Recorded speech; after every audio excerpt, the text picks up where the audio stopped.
I join you here today as an uninvited guest on the stolen and unceded lands of the Watongan people, on the territory of the Esquimalt and Songhees nations.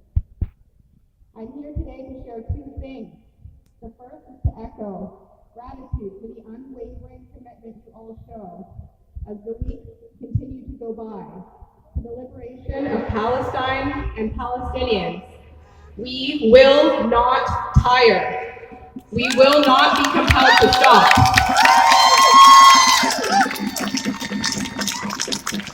The story of Palestinian liberation did not start in our lifetime, but it will end in our lifetime. In the sharing of gratitude, I must speak of the students at the UVic encampment, holding systems of power accountable.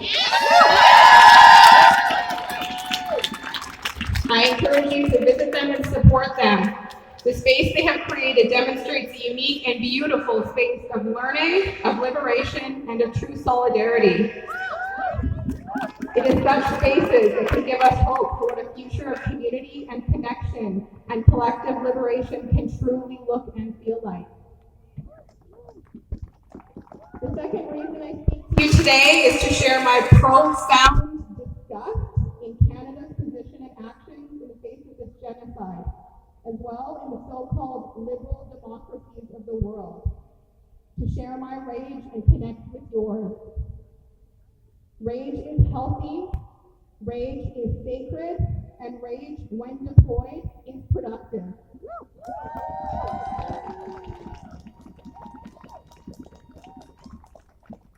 In what world do we live in where we have to continue protesting for 239 days to argue for the end of a live-streamed genocide where each day brings atrocities the likes of which we would never hope to imagine? Shame. In what world are we supposed to tolerate our government and media's use of lies and propaganda to justify the killing of men, women, and children at a rate and with a ferocity never before seen? The West would have us believe that Israel's barbarism is a reaction to Hamas and not the same behavior that white supremacy and settler colonialism have exhibited both right here on stolen land and across the so-called global south against black and brown people that resisted their theft for generations. Colonizers lie. If only they would surrender, we hear them say. This is an army that shoots pregnant women, children, and the elderly as they wave white flags. They shoot their own hostages when they wave white flags. Colonizers lie.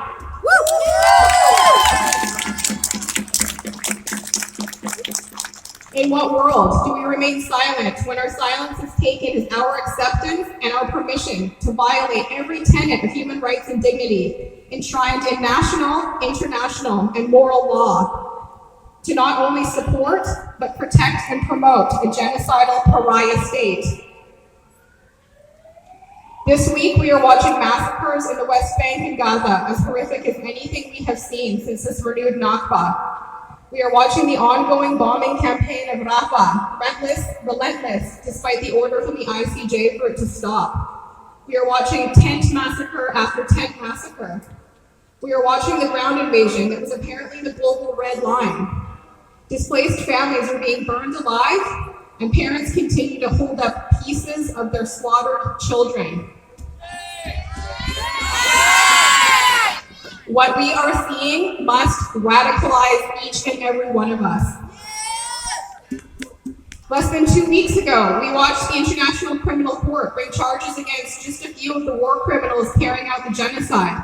And while this may have important legal, political, financial, and normative implications, we also saw the ICC, undeniably an instrument of liberal Western hegemony, issue warrants for Hamas leaders, suggesting that occupier and occupied are the same, that they are equal.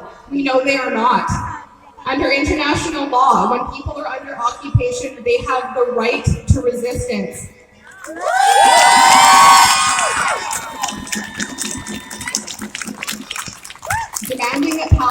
Palestinians stop resisting is to expect Palestinians to collaborate in their own deaths. Only colonizers expect people to roll over and die quietly. Liberation will never come from the hands or the courts of the colonizer.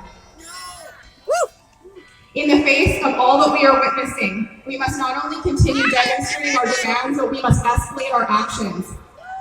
A permanent ceasefire is required, but it is not nearly enough.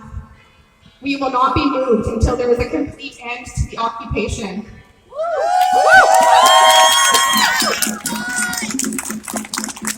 We must continue and escalate our demands for the accountability of our own government for its role in the death of tens of thousands of Palestinians, for its complicity in turning Gaza into a graveyard of children, for its failure to join 146 countries and counting in the recognition of Palestine. We must demand accountability and immediate changes to this country's racist and intentionally failed process for family reunification through our immigration and refugee ministry. Our government is so corrupt, so weak, and so politically compromised that they can't bring themselves to stand against the mass murder of children.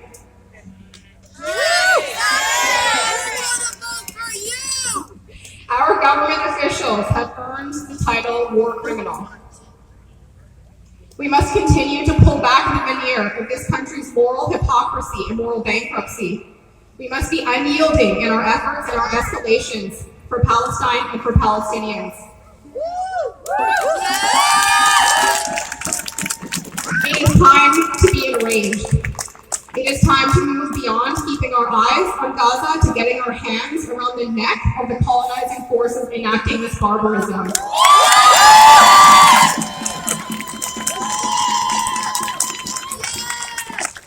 When any of us look back on this time, I guarantee we will not be left thinking that we should have done or said less or been more cautious. We will, all of us, look back and wish we had done more.